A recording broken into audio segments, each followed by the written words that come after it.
Alright, back at it again. I got my biologist on shore, and I am going to show you guys a quick 360 where I am. Straight ahead is where they're on shore, and they're climbing that tree to see baby eagle up there. That is looking straight south-southwest. That is Diplock Island. D-I-P-L-O-C-K, if anybody's interested in Googling that up. And here is where I am.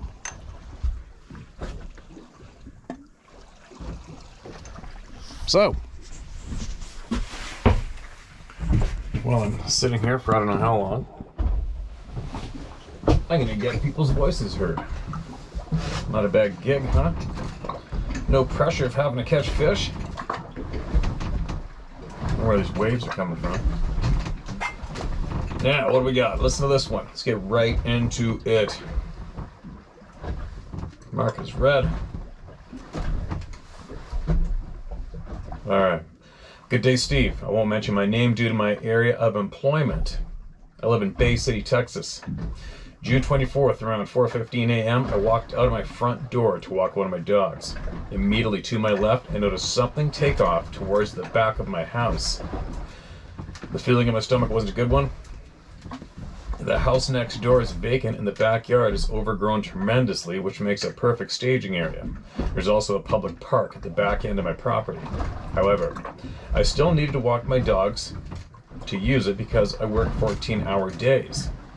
I took off on the street to walk the street route to the park. I kept looking back and around to pay attention to my surroundings. Once I arrived to the park, I looked towards my backyard. It's pitch black. The only lighting was a light pole near me at the park behind me. When I looked towards my house and the high brush, there was eye shine. I know was over 6 feet tall easily, looking at me, and an orb that appeared like for 2 seconds. It all disappeared just as fast as it appeared. I was terrified. Thinking to myself, I don't want to see shit. Just leave me alone, please and thank you.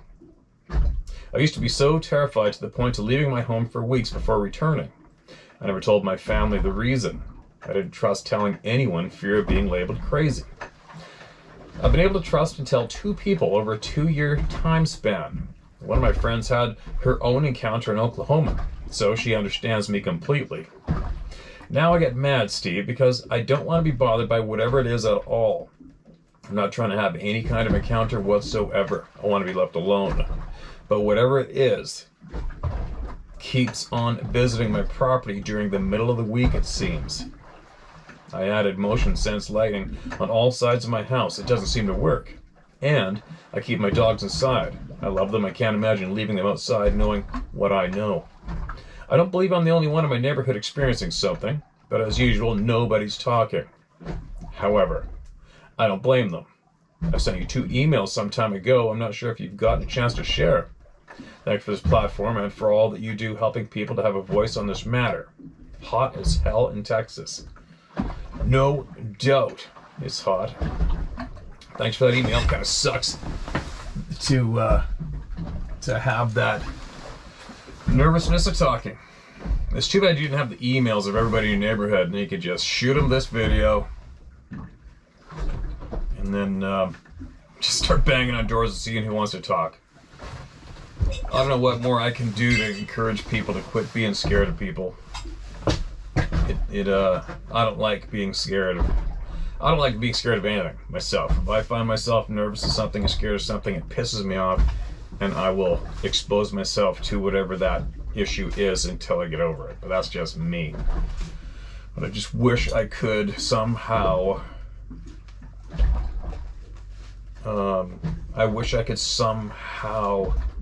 convince everybody that hears me speak to quit being scared. It's a tough thing to do with humans. It's such a characteristic we've had ingrained in us. I don't know if it's more for our own personal survival, it's a natural thing, or has it been ingrained in us so we're easier to control? It's one or the other. But anyway, Texas, coincidentally, the first time I was exposed to the extreme hot was just outside of Uvalde, which has been on the news lately. Very sad story there. And I was around the Nueces River, and it was springtime, and I'll never forget, it was 9 degrees out at 10 o'clock at night, and I just could not believe it. Being from Canada, right? So I can relate to your heat down there. But listen, from what you've described so far, nothing threatened you, right? Nothing's threatened you, nothing's banged on your house, looked in your window, tore your dog in half, stole your food, chased you, thrown sticks at you, knocked on trees, throwing rocks at you. None of that list came up in your email, so I would try to possibly, just like you say, speak out loud. I know you're here, you know I'm here, leave me alone.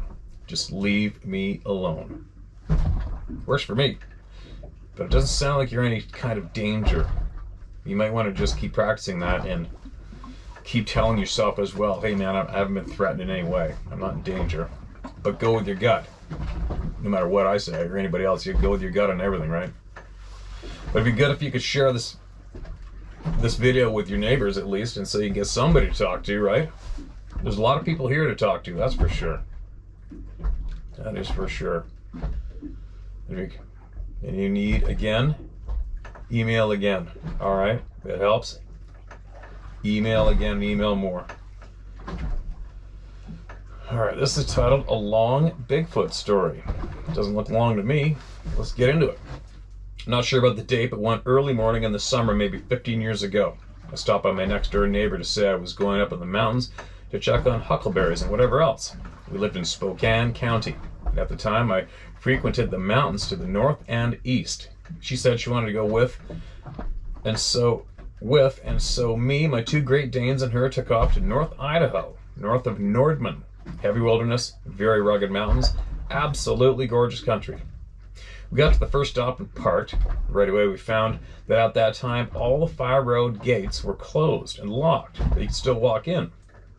We got out, went around the fire road gate, and started on our mountain hike. Not far along, being an avid outdoors type, I noticed very fresh dung in the middle of the trail, jet black and steaming.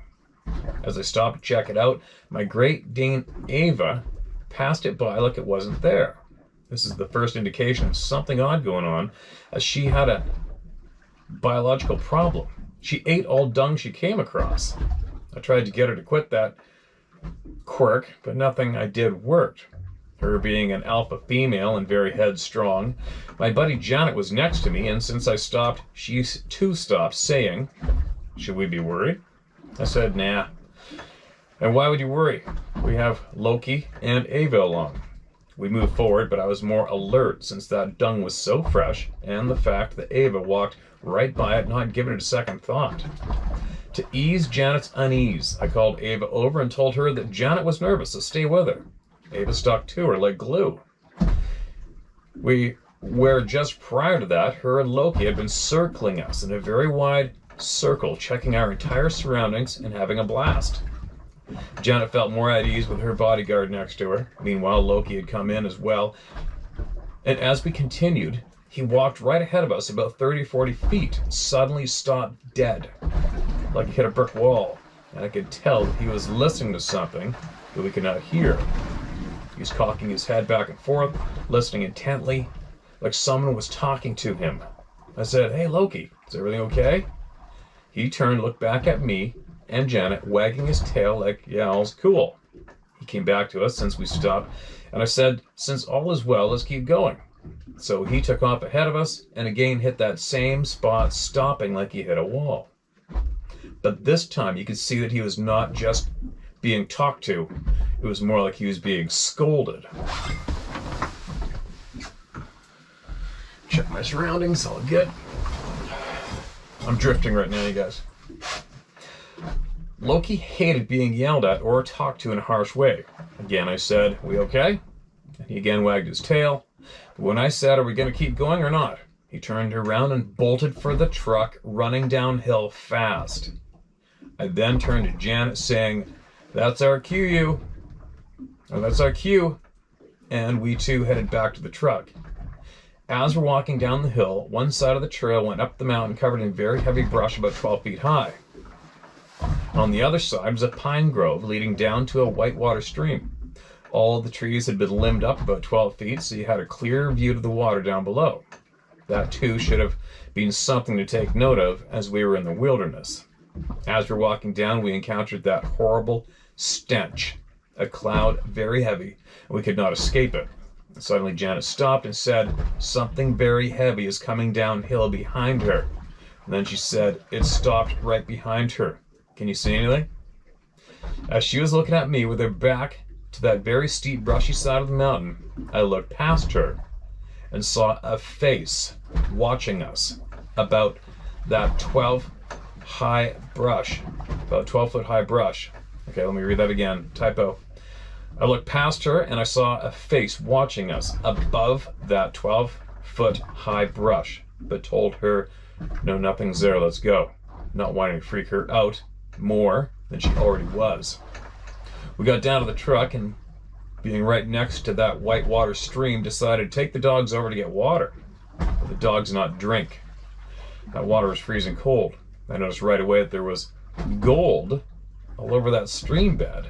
The water was crystal clear, and the sun, being so bright that day, flashed that gold. I told Janet I had my pan and gear, let me get it.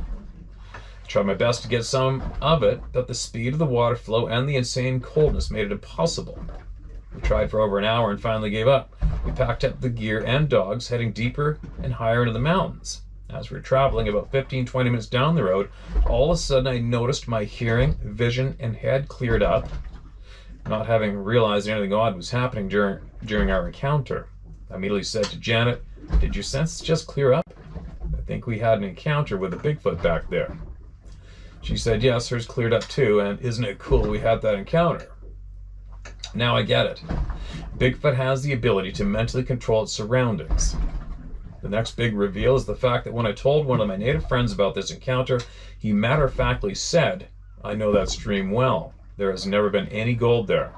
Bigfoot put that vision in your head, knowing how we like shiny things, so he could get his family out of there by keeping us occupied. LOL, it worked. I told the story to the BF blah blah out of Idaho State University, and the person that took my account agreed with me that they too believe Bigfoot is a changeling, as well as having the mental controllability thing. So, this encounter is one of 3 that I've had over a period of 20 years while living in Spokane County. But this one I have singled out since answering my many questions regarding Bigfoot and why no one has ever caught one. And sightings are both brief and somewhat rare. They happen by accident or on purpose to those that are deemed to not be a threat. I moved and now live about 45 minutes from Mount Rainier. I hope this tale helps your listeners. Love your videos. Not a problem using my real name, Gary Brown. Lastly, I'm not surprised to hear that they are a hybrid. But if you watch the Animal Planet show on the origins of mermaids, their claim is that during the last Earth cataclysm, Waterworld, both humans and Bigfoot were forced to adapt by becoming water creatures. That all 3 of us are branches of the same tree, natural, not manufactured or manipulated, just adapted to survive. And so here we are. Peace be with you and yours. Okay, Gary, thanks for that, man. Take from it what you will, everybody. You'll leave it, right? Using reference to it, for me personally, referencing a TV show for any kind of knowledge, I'm out. I'm sorry, but I'm out. I don't watch TV. I refuse to. My attention is on the people and no one else. Nothing else but the people. That's just me. Alright, here's another one. Thanks again for sending that in, man. Sounds like an interesting experience. Kind of a mild... Your reaction to seeing a face seemed kind of mild to me. Now, North Idaho, Sassy. Hello from Idaho, Steve. My husband and I hunt a lot together. We were out deer hunting at a place known as Bunco. It was steadily raining, but not heavy. We drove around and found an old log and road trail. We pulled up, stopped, and because my mobility isn't great, the hubby went exploring for a deer, hoping to jump one for me. He walked up an old skitter trail, and while I watched him round a corner to the left, out of sight, I saw a large, dark figure moving pretty quick to the right. It would have been right out of the hubby's vision. I thought it might have been an elk. He jumped, but apparently not. The hubby came back around the corner, notably shaken, and insisted I go with him. I followed him, and he pointed out the two huge 18-inch plus long human-type footprints. The parts that shocked me were, A, the prints were heading in the direction I thought I saw an elk. B, there were only two prints, one on either side of that 9 to 10 foot trail with, and C, there was rainwater just starting to puddle inside the tracks. I'm not a girly girl by any means. In fact, I would rather be in the mountains away from people, so this whole scenario intrigued me. I have often in my life felt the old ones before smelling or catching a glimpse of them. And this time, I got a glimpse. But apparently I had an elk on my brain and not anything else. And this is why I thought it was an elk I saw. I believe these guys are all over. I often feel them in certain areas I go to in the mountains and woods. But I am forever speaking, mind speak, to them. I even call myself a chatterbox to them. I've heard wood knocks, gibberish, and whistles many, many times. I, like you, just mind my own and carry on. The eeriest part for me, with an experience, would be the dead silence in the woods. I hate that part. Keep doing what you do, and thanks for the non-judgmental vibes you give off. Happy hunting. Sandy in Spirit Lake, Idaho. Sandy, we're on the same page.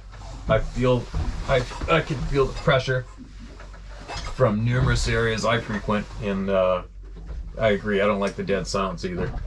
It doesn't happen. The dead silence doesn't happen often to me, but when I mentioned to all you guys about that antler being left on the trail, I have taken note that once I do hit that elevation on that mountain, especially around where that antler was left on the trail, the pressure's always there and the dead silence is always there. It's weird. But I still seem to always go there, and I have been frequenting that particular slope for like 15 years. And shit has gone on all the way circumnavigating that slope everywhere. Everything on the list of what could happen has gone on around there, not including missing people. Well, my biologists are pissing off the eagle. It's fluttering above the nest. I'll be sharing that on another video. You guys can see what we've been doing here. Now, let's keep the ball rolling. Thanks again for sending that email. Absolutely appreciate it. You know you're not alone, right? No one's alone now. All right. What do we got here? This is titled 3-in-1. Hey Steve, power to you, power to us, as we awake thee to this greater reality. I have 3 stories to share. I'll keep them brief, refraining from telling the life story of every person, even remotely connected to them. I may even throw in a few commas, periods, and paragraphs as I go. All right, it seems to be optional here, so whatever you got, let her rip. My first story comes from my mom, so you can take this one to the bank. My mom grew up on a farm in northern Ontario, tiny place called Moonbeam, Ontario. Ironic, I know. One morning in early spring, my grandfather was enjoying his coffee, looking out over the back 40. Then, as he described it, the biggest bear he'd ever seen ran out of the bush on 2 legs straight up to his 1,200-pound prize bull, and with a single swat broke the bull's neck. Then, like a groom scooping up his bride to carry her across the threshold, turned and headed for the brush. My grandfather grabbed his gun and made it out the back porch just in time to see his prize bull disappear into the woods. He tracked the pair for half a kilometer, then poof, nothing. Holy shit. Stranger still was the fact that at no point had this creature put the 1,200-pound bull down, which would have been easy to detect since there was plenty of snow on the ground. Snow, holy shit. The grandfather probably died believing that was the biggest bear he'd ever seen. Something tells me it was no bear. Second story. 1967, I was 10, trapping with my other grandfather up the Groundhog and Idaho rivers. He had built a cabin at the junction of the 2 rivers, the furthest point of the loop. As we arrived to the cabin late that day, which was about 200 feet from the river, we knew something was wrong. First, there was a terrible stench in the air, as though someone had lit a dog on fire. Then, as we made our way up to the camp, I could tell by the look on my grandfather's face, this was no bear attack. The door had not been only opened, but was completely missing, only to be found 100 yards up the trail. Next, the 300-pound cook stove was also missing, only to be found the next day 100 yards down the trail. In the cabin, every box, every container had been opened, and every individual wooden matchbox in a case of 20 had been opened. My grandfather said nothing to me. I guess he did not want to freak me out any more than I already was. Strangely enough, that was the last year my grandfather trapped. Third story, 1995. I was working at a healing center in Australia where we would take people through a 10-day cleansing and healing. We would often have healers, Aboriginal shamans, and psychics come and work with us. On one occasion, we had a psychic woman come. She asked we, the staff, to cut pics out of magazines and put them in the envelopes, and she would later tell us what they were. My pic was the famous Patterson Sasquatch photo. That night, she was batting 1,000, correctly naming what each pic in the envelope was. When she got to my envelope, she picked it up, and her face went completely deadpan. Dropping the envelope, she said, "They are working with the ETs and disappearing people. They must be stopped." I opened the dropped envelope, and sure enough, a shaman friend once told me that amongst his people, they believe that when the Sasquatch shall make their presence known, it shall be a sign of the end times. I think that time is rapidly approaching. I also believe that, like skunks, they can turn that smell on and off. Well, how interesting is that? Well, next flight email, right away when you're describing your grandfather's trapping cabin, I had almost that same style of experience. I gotta go into my big chest. The big chest I use as a coffee table in front of me in the man cave. That's full of photographs to the top. Thousands of them probably, from guiding from years back. And I have a photo of a cache that we rode our horses to, probably, I don't know, 2-day ride into the mountains, North Alaska Highway, past Fort Nelson. And we're talking remote. And what a cache is 4 posts. You single out 4 trees, roughly about that much diameter, and you make a ladder with your axe and your nails and your saddlebags. You always got nails and an axe and a small chainsaw packed to the pack horses, and you cut the 4 trees. You chop them off around 14, 16 feet high off the ground. Chop them off same height, put a timber across the tops, and then put timbers across the top of that. So there's roughly a 4-foot overhang all the way around. And you put all your remote camp gear on top of that, and then tarp it. And then you throw your ladder away and lay it on the ground. And that had been sitting there for the year. Well, there's about a 150-pound wall tent was bundled up in a package on that platform. And you instantly made me remember this. That wall tent was about 150 yards down the trail on the river bank, and no teeth marks in it. And every single plastic container, every single thing was opened and scattered and all over the ground everywhere. And I was with these 2 redneck cowboys. They're from up north, and I kept saying, "So what do you guys think this was?" One guy goes, "Probably Wolverine." I'm like, "Wolverine?" Yeah, so he shimmied up the pole, then he used his fingernails, and he went 4 feet over up, and then he tossed that wall tent 150 yards away, right? And then they were getting agitated. They didn't want to talk about it. I just want to go about cleaning it up. But anyways, getting back to the disappearing people. I don't know. I'm on the fence. Dave Plattis has investigated the missing people, obviously, and he has stressed to me a few times that in all of his investigating, he's never come across any Sasquatch researchers that have disappeared, been harmed, or anyone else, for that matter, who's been directly assaulted by a Sasquatch. That's what he said. All right? So, again, take from it what you will or leave it, you guys. We take from everybody's experience and what they feel and think, and we take from it what we need or not. I'm gonna videotape that guy. He's up at the nest right now in the eagles, and I'll be right back. Caught that on video. I'll share that with you guys. Hopefully in this video, this same video, I'll hopefully add that in. Yeah, thanks again for that email. Appreciate it. Keep them coming.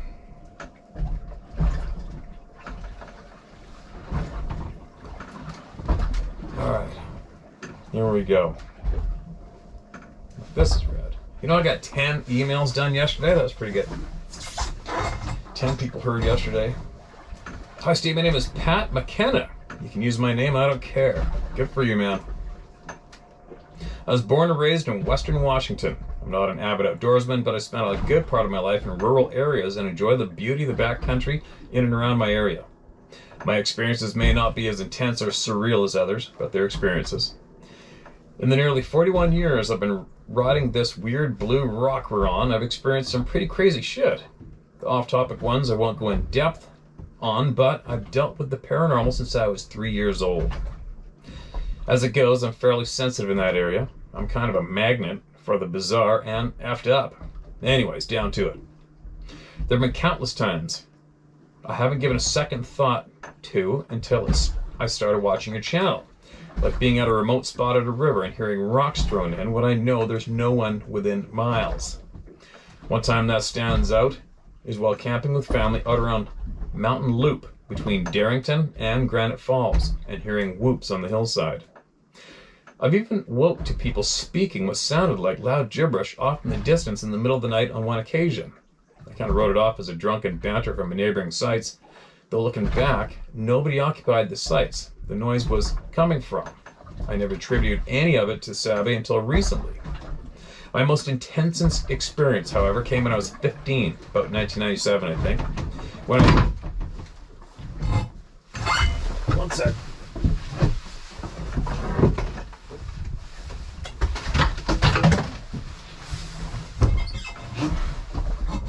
When I was hiking with a group of kids from the home I was staying at.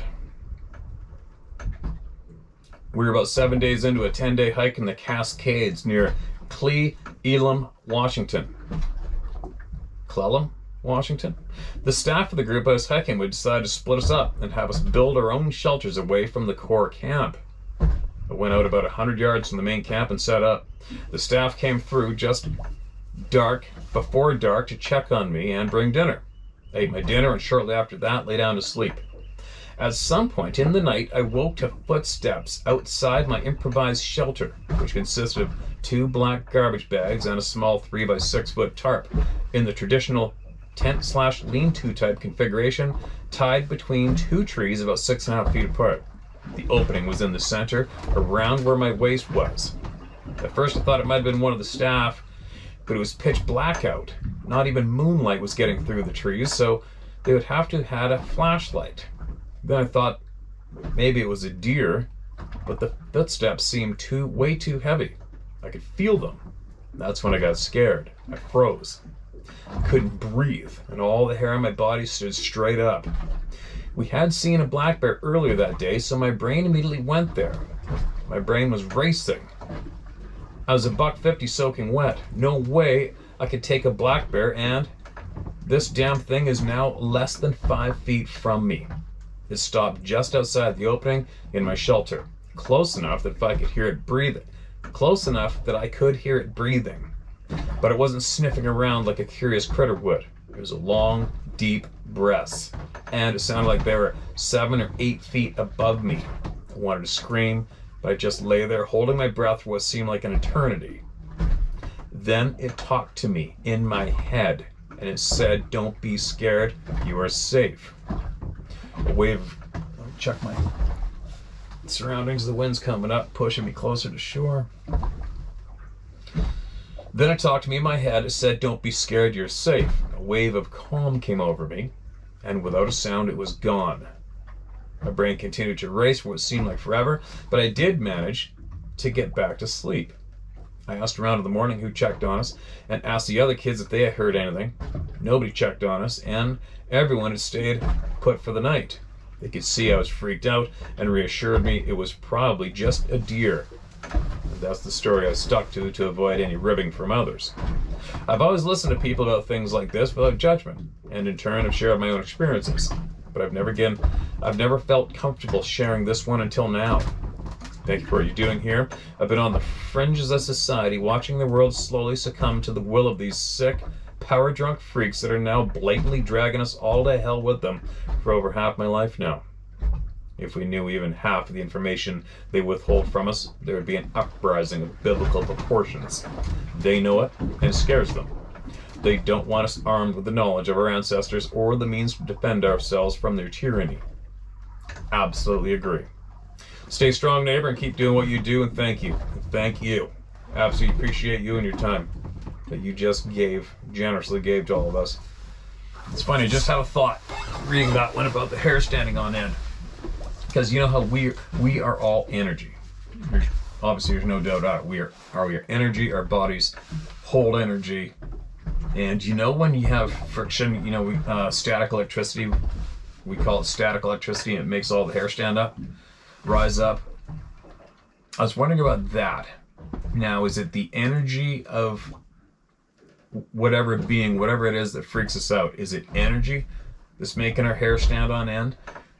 Or, now remember, many of you know the tale of the native men who were taken into the military, used in the military because of their stalking skills, and they had long hair. Nobody could sneak up on them ever, and they claimed that it had a lot to do with their hair, and then they gave them the military cuts, and it killed that extra sense that they had. Now, knowing that one, I forget, was it Navajo? I think it was the Navajo. Anyways, but going on that note, I wonder if, when we're being freaked out, our sixth sense is kicking in, I wonder if our hair all stands on end so that we can perceive and pick up more, extremely more, as a preservation, as a defense. I wonder if that is why our hair stands on end when shit's going down. I wonder. Because I wonder if it's because our hair on our body is picking up way more. I'll bet you there might be something to that. You never know. Oops. Stupid phone. Logging out like that.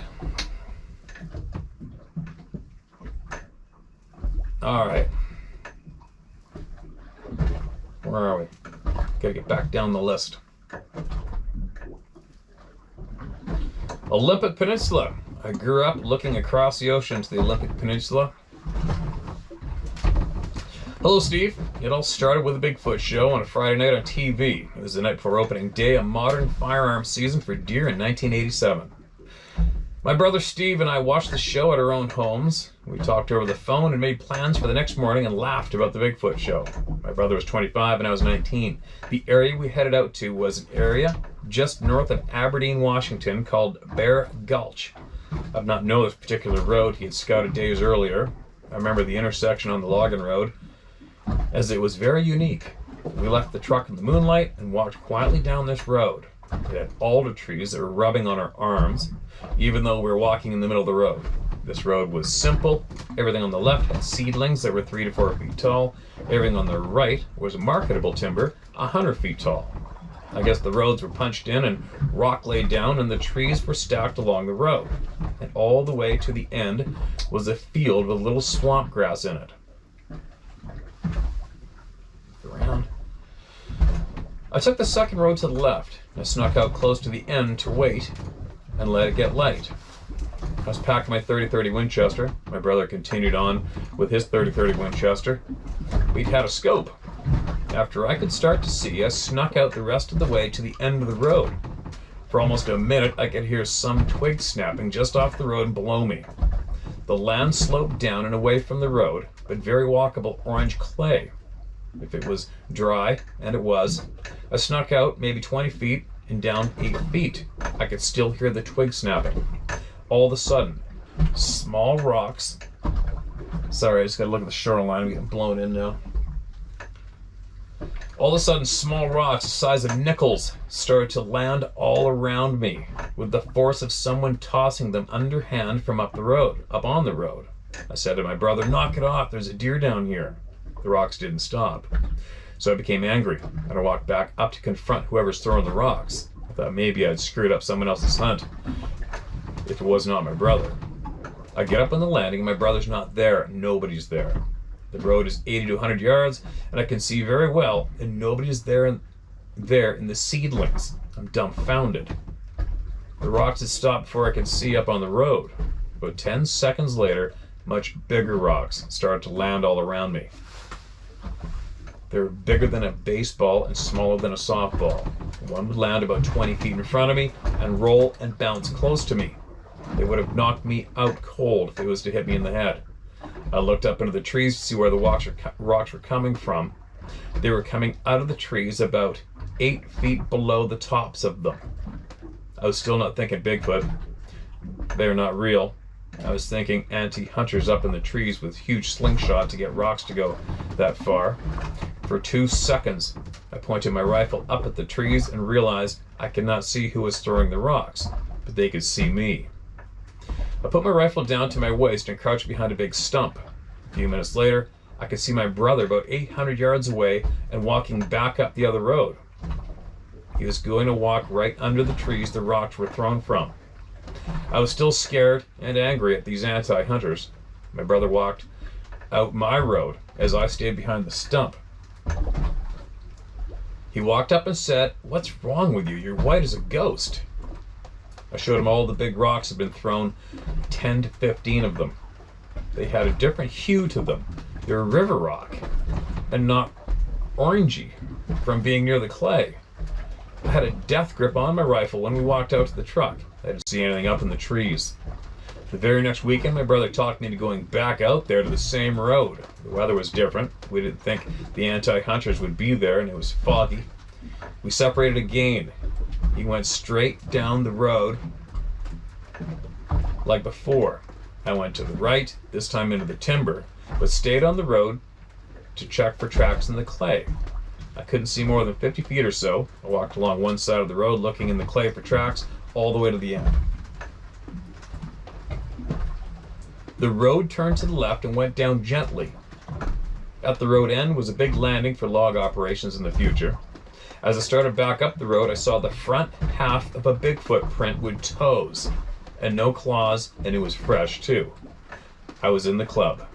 Hair turned to razor, safety was off. I thought my heart was going to jump out.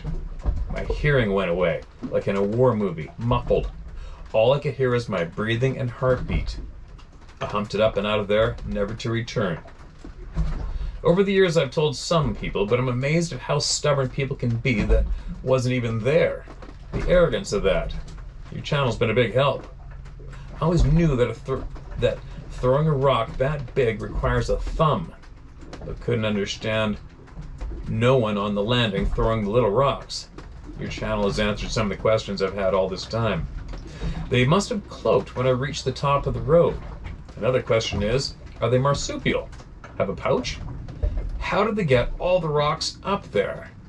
Did I catch a young one in the morning sneaking away? Was the rock a diversion? Could they tell I didn't believe in Bigfoot and left a track on purpose? Steve, for all you have done, I consider you a brother from another mother. I think they can cloak anytime they want, and I don't think they like to just, I think they can cloak anytime they want. I don't think they like to, just like I don't like to wear my three-piece suit. One more short story from in Quinault, Washington. Okay, one sec. Gotta make sure everything's safe here. The shit-eating weather's coming in here. Quinault, that's where I went with Dave. Allowed us to speak publicly. In the summer, my hunting partner and I would scout and cut trails for easy and quiet walking during hunting season, what we called the jungle. Over the course of 2 days, we cut a trail in maybe 3/4 of a mile. We would not cut the trail all the way to the logging road, but would stop 20 feet from it so no one else would see or use our trail. He was a timber cruiser and ex-military. When cutting the trails in, we would cut branches off the trees that were in the way. It was a Junk, unmarketable tree, we would just cut them down. We would stack the branches on piles off the sides so they wouldn't be in the trail and in our way. On the second day, we could tell that bears were sleeping on a couple of our branch piles, we figured. We completed the trail. We wanted to connect up to 2 good hunting spots. The next weekend, we went to check out our work on the trail, expecting to see some elk sign, maybe, as game animals would use our trails also. The stumps of these trees are about 5 inches tall as I cut them down with a bow saw. I intended to finish them off with a sawzall. These stumps had flat rocks stacked on top of them. 2 to 3, maybe 4 stumps. I asked my hunting partner if he had done that, and he said no. Sometime while taking a breather from trail building, we'd go to the river and skip rocks in the water. So maybe it was a gift. These rocks had been found, carried, and stacked on those stumps. This is about 2015 summertime.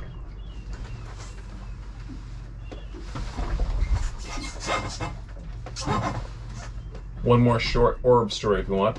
My family and I was camped out in our travel trailer in a club on the Wainuchi River. Late one night around midnight, my daughter and I was up, letting the fire die down. I felt like someone was staring at me. Nothing dangerous, but someone was watching, maybe a fellow camper.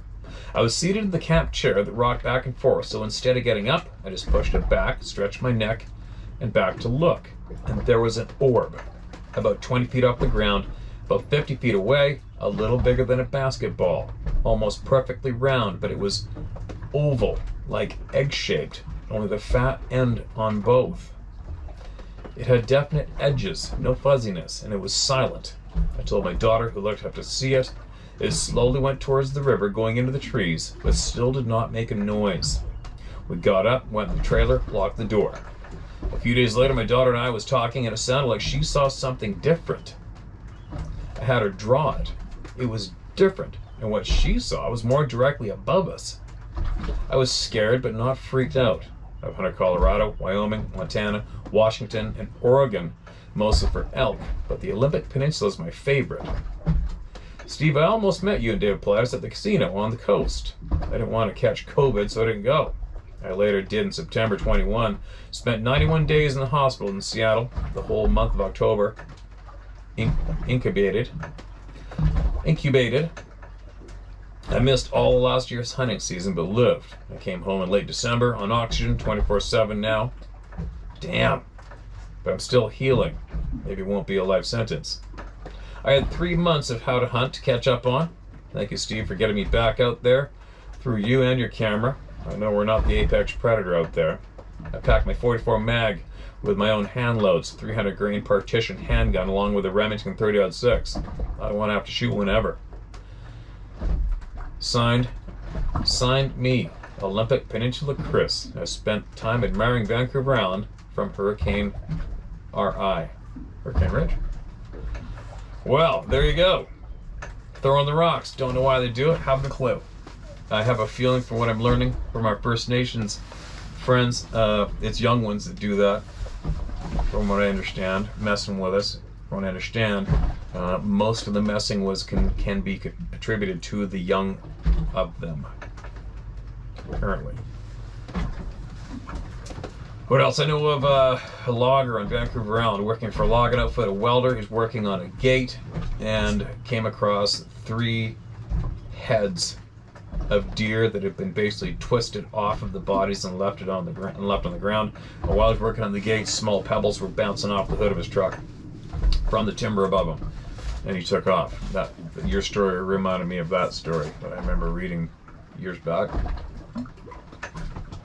It's an interesting ride, isn't it? And it's funny how often those rocks are described as not being from that particular area. It's like they were packed from a river somewhere. That's really interesting too, isn't it? And confusing as hell.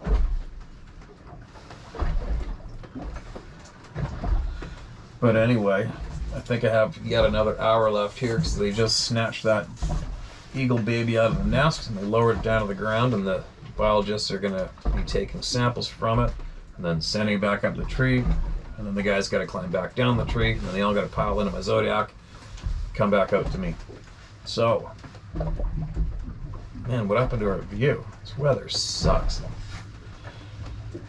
Alright, I'm going to take a few minute break. I'm going to have to switch up cameras because I think that camera's SD card is about to fill up.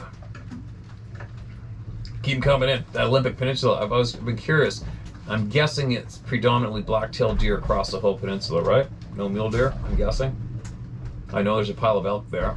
I think you guys got mountain goats too. I don't imagine there's moose there, but you never know. Anyways, I'll be back shortly, you guys. Thanks again for those emails. Alright, back again. I scared the shit out of myself. I was getting close to the rocks and I went to turn the boat on and it wouldn't start. I'm like, oh my god, I've got no power. Are you kidding me? And then got a quick little shot of adrenaline because I was only about 20 meters off the rocky shoreline and I got those people over there depending on me for survival. I raced to the back and I managed to get one of the small motors down and started that to get backed out of the rocks, thank God. Well, I guess while I was sitting here reading, I bunked it into gear so it wouldn't turn over and start. Dumbass. Huge relief though. Now you're gonna hear a sky crane is the back sound. If you can hear that, sky crane is what they use for helicopter logging. Now, let's get back into sharing a couple more. I think there's 20 minutes left on that SD card. So that should be a few voices anyway, maybe, right? Excuse me. So it's titled A Wild Summer in Carter County, Kentucky in 2017. Hey Steve, love your channel, what you do. Keep up the good fight. My name is Eric Weiss. Weiss? W-E-I-S-S. Use my name, nothing to be ashamed of. I'm a medically retired SFC from the United States Army. I did 22 years of service in 4 deployments to Afghanistan and Iraq. It was the summer 2017 after my last deployment. I took an active National Guard job as a training NCO at an engineering company in Olive Hill, Kentucky, located on the eastern side of the state, close to the West Virginia border. I bought a 32-foot RV and moved to a dead-end gravel road on a 40-acre farm that an Army buddy's parents lived on, surrounded by hollers. Everything was going great. It was a nice, peaceful place, very quiet. I was on the back 40, hooked up to an old abandoned farmhouse for electric and water. The first night that something weird happened, I was asleep in my RV and something smacked into the side of my RV. I jumped right out of bed and grabbed a pistol. Trust me, I was ready for a war. I had weapons stashed all over the inside of this RV.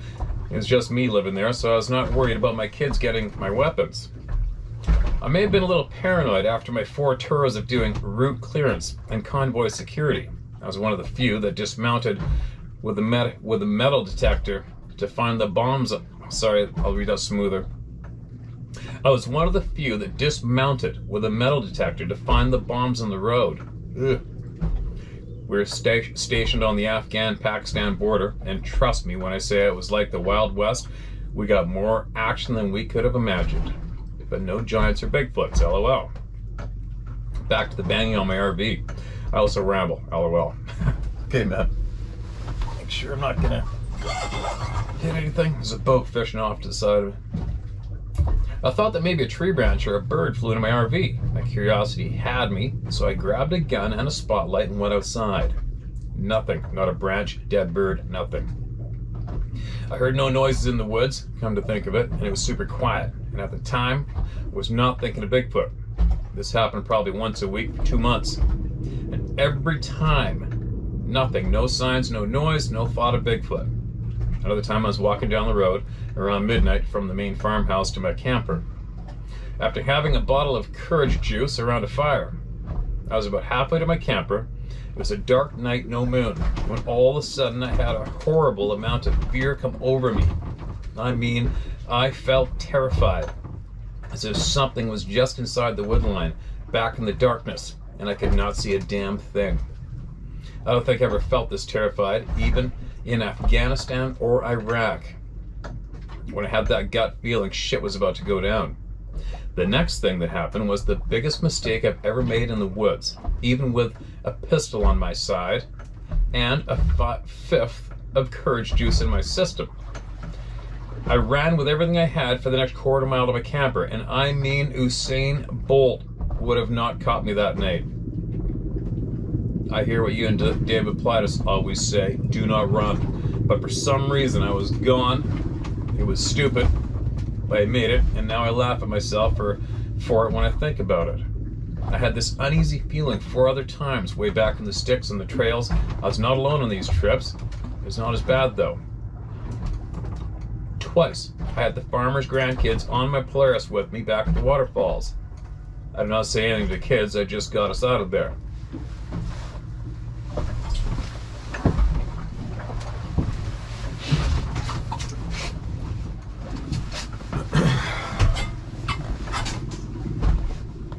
I was always thinking this is my paranoia, and I was freaking myself out, maybe from my PTSD. Always thinking there's an ambush or a setup, or a great spot for one. But every time I listen to my gut, after hearing your channel, I'm glad I did those times. Now for my main encounter. I'd moved my RV up the main house to work on it. Myself and an army buddy were sitting in my camper bullshitting and sipping whiskey, reminiscing the glory days and the bad days overseas. At 2 a.m., we heard the farm across the road dog start barking, and then 7 gunshots. Not super unusual for Eastern Kentucky, but we did each grab a gun and walk outside to listen. When my buddy saw a shadow move through the field in the moonlight across the road. We each thought maybe a meth head was up to no good and had a death wish. We walked down the drive and laid prone in the high grass in the horse pasture. We were laying prone. We heard something walking in the woods to our left, but we could not hear every step. We would hear one at our 1 o'clock, then our 3, then our... Okay, sorry. We would hear one at our 1 o'clock, then 3, then 5. We said that some bitch is circling us, so we moved as stealthily as we could back towards the camper. As we're standing in the driveway by the camper, we heard something move to our 8 o'clock position behind the pine tree right by the garage.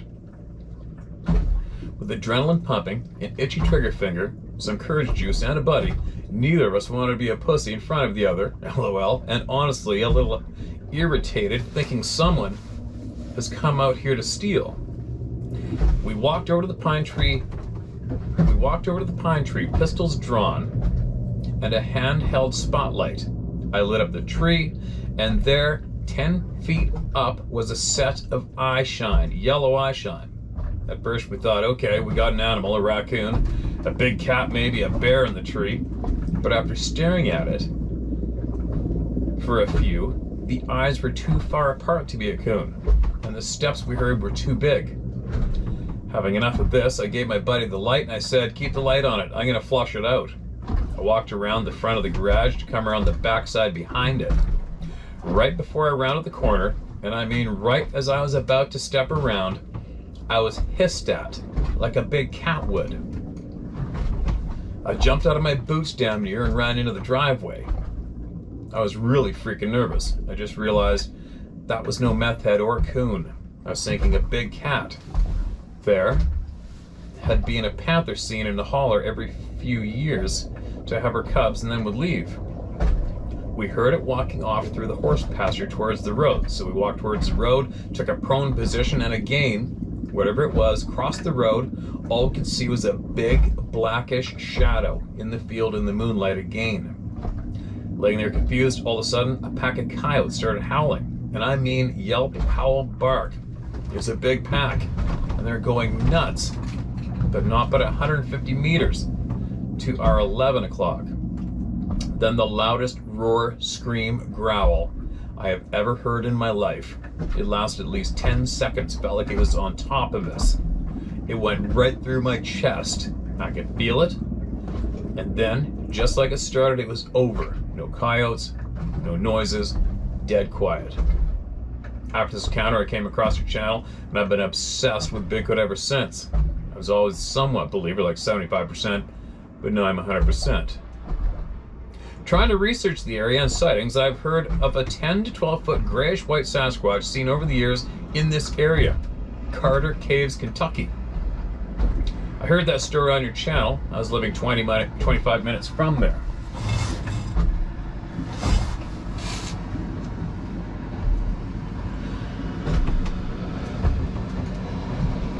Background boat sounds.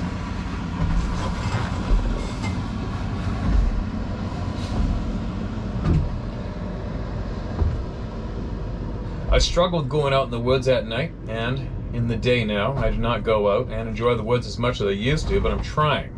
I moved shortly after the incident in Kentucky. I now live in northern Michigan on a 132-acre old dairy farm. I talk to them and let them know I'm not here to hurt them or find them. Just, I know you're there. Let's coexist quietly. LOL. Yeah, me too. After watching your channel, I started hearing of Dog Man in Michigan, so I'm like you. You got to be freaking kidding me. LOL. Thanks to your channel and villagers, I now fully understand. I never smelt anything, and did not ever hear someone talk about the hissing until I heard you talking about one of your First Nations friends talk about the one staring at him over a stump hissing at him. Your channel has explained all the weird knock sounds, feelings in the woods back in eastern Kentucky. It is crazy, after all, that how I never tried to find tracks. The next day, it is almost like it does something to your mind, where you are now in awe. You don't think to do the things at the time that you wish you would have. Now you would have. I still get an uneasy feeling around the woods, but I think living on this farm is my way to slowly get back to enjoying the outdoors. Thank you for the channel and all the villagers. Ghost Round 27 out. Thanks, man. Appreciate you. Glad you survived the war. And your buddy. And everyone else who has.